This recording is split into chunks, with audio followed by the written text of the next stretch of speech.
something just snapped, and it wasn't subtle, it wasn't quiet, and it definitely wasn't accidental. Because when a man who has spent 7 relentless years digging through buried details suddenly stops hinting and starts saying it out loud, you don't ignore that. You lean in, you listen, and you ask yourself, why now? Why this moment? Why this tone? Because Tom Bauer didn't just speak, he detonated a narrative that for years felt untouchable. And what he's suggesting isn't just controversy, it's pressure, it's exposure, it's the unmistakable feeling that something long protected is beginning to crack. And here's the part that should make you uncomfortable. The pressure isn't coming from gossip blogs or anonymous whispers anymore. It's being framed as something bigger, something institutional, the kind of pressure that comes from systems, not opinions, the kind that doesn't tweet, it investigates. And suddenly, all those carefully polished images, all those curated moments from Montecito start to feel thinner, like a stage set you didn't realize was hollow until someone knocked on it. So let's talk about the one thing nobody can fake forever: money. Because money doesn't lie, it leaks, quietly at first, then all at once. And this is where the story starts to twist. Because for years, the promise was unstoppable momentum, deals, platforms, global influence. But now, one by one, those pillars don't just weaken, they vanish. The streaming deals that once screamed relevance, gone silent. The partnerships that were supposed to build an empire, fading into awkward distance. And what's left behind isn't just absence, it's questions, sharp ones. Because maintaining a lifestyle like that isn't a rumor, it's a number. A heavy, recurring number that doesn't care about image. Millions per year just to sustain the illusion of continuity. Security, staff, travel, appearances, every detail costs and costs again. And here's where the tension tightens. What happens when the incoming slows but the outgoing doesn't? What happens when the performance continues but the funding begins to hesitate? That's not drama, that's math. And math has consequences. And suddenly, the whispers take shape. Not loud, not confirmed, but persistent.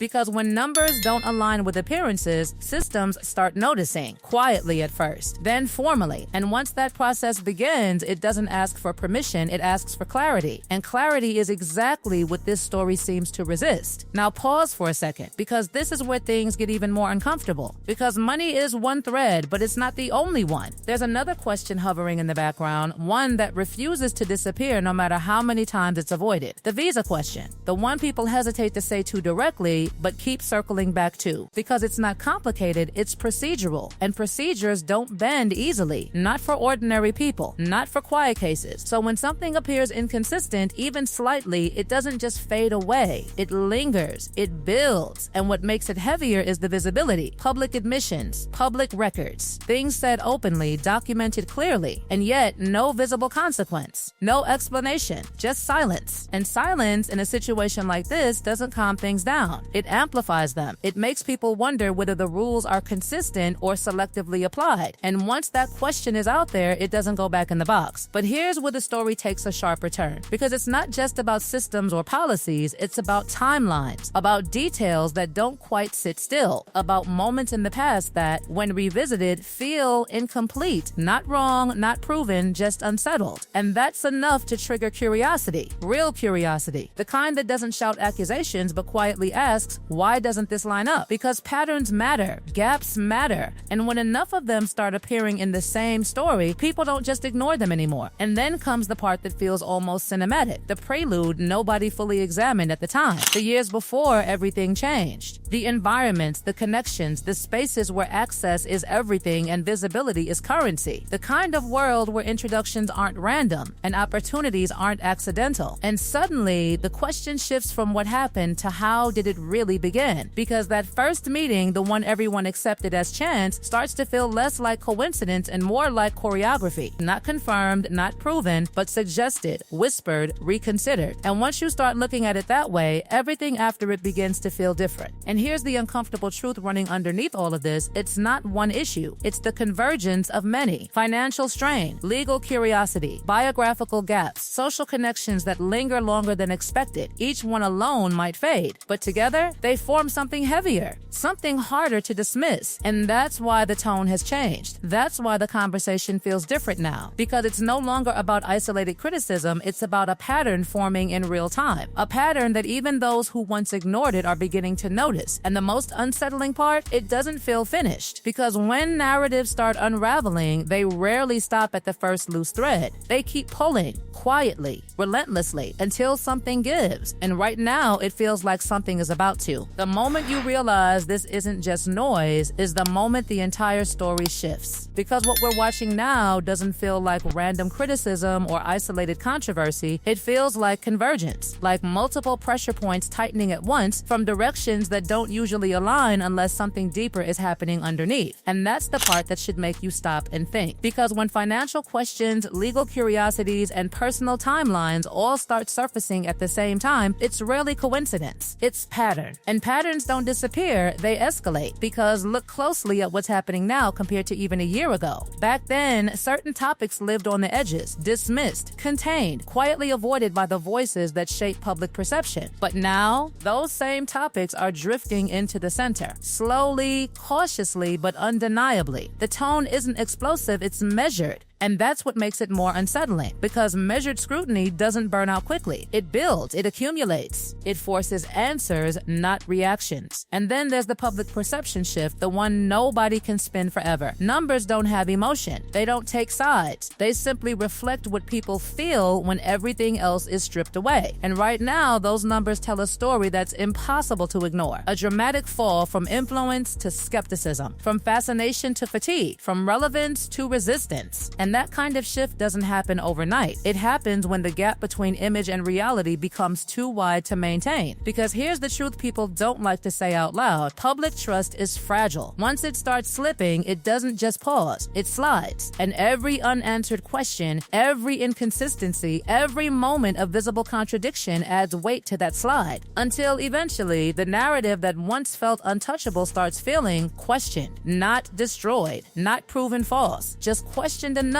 that people stop accepting it automatically. And once that happens, everything changes. Because now every move is examined differently. Every appearance feels more deliberate. Every statement sounds more calculated. And the silence between those moments, that's where the real tension lives. Because silence in a story like this doesn't mean calm. It means something is being held back, something unresolved, something waiting. And then there's the future, the looming shift that nobody can predict exactly, but everyone feels approaching. Because power structures don't stay static. They evolve, they transition, and when they do, priorities change, protections change, tolerance changes, and what was once overlooked suddenly becomes relevant again. That's the part most people underestimate, the timing, because timing determines everything. When questions are asked matters just as much as what those questions are. And right now, the timing feels precise, almost like the environment itself is becoming less forgiving, less willing to ignore, less interested in maintaining narratives that don't hold up under scrutiny. And here's where the tension reaches its peak, because none of this has officially exploded yet. There's no single event you can point to and say that was the moment. Instead, it's a slow tightening, a gradual shift in tone, a steady accumulation of doubt. And that kind of unraveling is far more dangerous than a sudden scandal, because it doesn't shock people, it convinces them,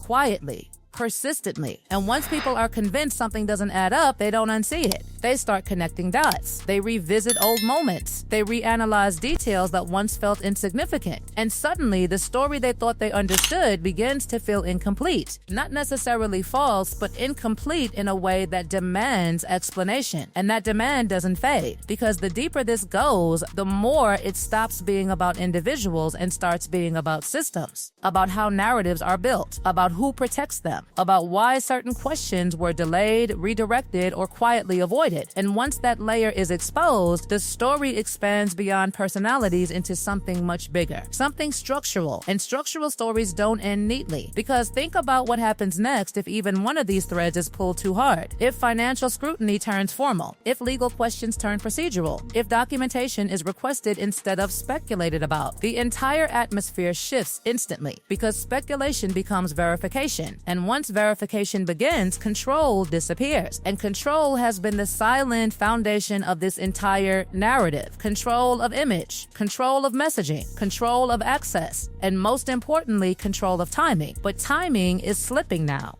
And when timing slips, narratives follow. And that's why this moment feels different, because it doesn't feel like a peak, it feels like a buildup. Like the story hasn't reached its climax yet, but is moving toward it with increasing speed. And the closer it gets, the harder it becomes to manage, redirect, or contain. And here's the lingering question that refuses to settle. What happens when everything converges at once? Because that's the scenario nobody is prepared for. Not the audience, not the commentators, not even the people at the center of it. When financial pressure, legal scrutiny, public perception, and unresolved timelines all collide in the same window, the result isn't gradual anymore. It's sudden. And sudden shifts don't give warnings. They just happen. And when they do, the narrative that once felt carefully constructed can collapse faster than anyone expects. Not because of one explosive revelation, but because of the cumulative weight of everything that came before it. And right now, that weight is building.